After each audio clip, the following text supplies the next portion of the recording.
Traffic congestion in downtown Minneapolis has some drivers placing the blame on bicyclists. Bike lanes have blocked off some lanes of city streets that were once used by cars. This summer, billboards went so far as to blame what one think tank calls bad policy, the spending of billions of dollars on mass transit and bike paths. So how does Minneapolis measure up when it comes to two-wheel transportation? WCCO's Liz Collin cycled through the numbers and found strong beliefs on both sides of the road. Here's a bike rider approaching now with his cell phone out. Here's another bike rider on the sidewalk. Let me guess, this bike rider doesn't feel safe in the bike lane?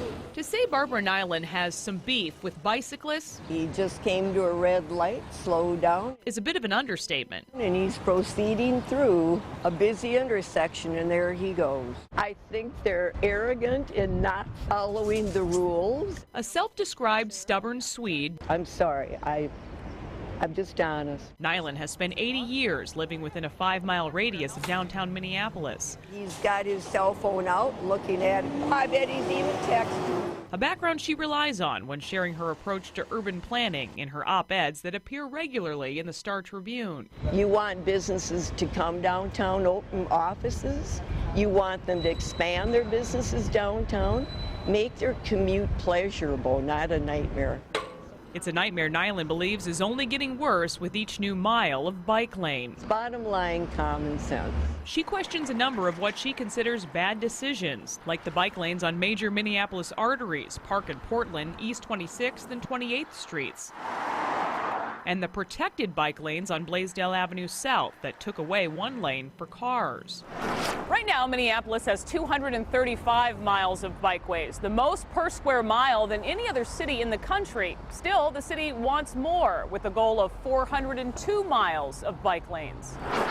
And when it comes to the number of bicyclists using them, the U.S. Census Bureau estimates about 12,000 do every day, or about 5% of Minneapolis workers. WCCO watched the morning and evening commutes at Blaisdell and 36th Street. On a Thursday morning, we counted 10 times the amount of cars than bikes, 104 to 9.5 hours time.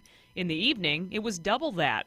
287 cars and 16 bikes went past our camera. Some would say, why even cater just to such a tiny population? Well, it's been growing a lot, 3 times as much biking today as 15 years ago, and that's because of investment we've made. The gripes are nothing Ethan Foley hasn't heard before as executive director of Our Streets Minneapolis. The pedestrian advocacy group highlights some different stats to make their point. 40% of people who come to downtown Minneapolis get there in some way other than driving. So without bikes or mass transit, Foley says it's obvious how much worse congestion would be.